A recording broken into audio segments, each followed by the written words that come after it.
les concurrents attendaient vraiment de connaître les prix, qu'ils connaissaient déjà. Donc, je suis pas sûr. Les prix sur la DSL. En général, on arrive. Le problème, c'est qu'on est.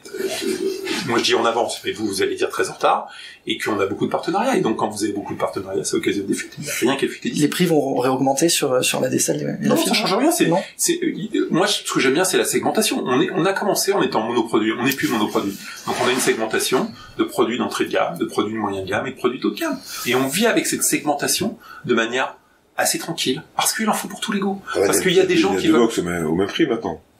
Bah, il y a peut-être des box un peu. 4K et la nouvelle Freebox One. Elles sont complètement différentes. Pourquoi avoir sorti de Freebox One alors qu'il y avait déjà un équivalent Bah, parce qu'il y a peut-être des gens qui ne veulent plus une interface Android et qui veulent une interface 4K interne.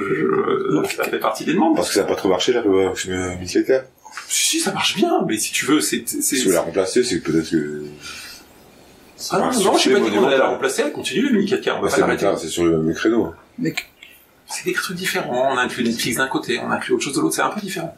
Justement, on a assez peu parlé de la Freebox One. Ouais. C'est un petit peu inaperçu durant la conférence, puisque vous avez quand même focalisé l'attention sur ce qu'on connaît, notre produit qu'on a envie d'avoir chez nous. J'accepte qu'on soit des privilégiés qui auront la chance de l'avoir ou qui avons la chance de l'avoir déjà. Mais ça fait partie de notre sujet. Nous, c'est ce que l'on aime, c'est cette box qu'on a, notre vraie Freebox, c'est celle-là. Ouais. C'est la Freebox d'État. Oui. Et la Freebox One, que renferme-t-elle? J'ai cru entendre dire que c'est un serveur donc de V6 et donc le player V7, c'est ça? Un petit peu différent, mais c'est synthétique et ça a les performances en effet d'une V6 en termes de réseau et les performances de la V7 en termes de 4K HDR. Et donc avec un processeur encore une fois surboosté, super rapide. Je pense que vous l'avez essayé, c'est super rapide. Et pourquoi ne pas avoir fait le choix également de l'agrégation ADSL 4G? Parce que ça coûte une fortune. Ça coûte une fortune. À qui? Ah bah nous. Quand on agrège, attendez, on y va. Quand on agrège de la 4K et de la DSL, on a un abonnement ADSL et un abonnement 4K dans la box. 4G.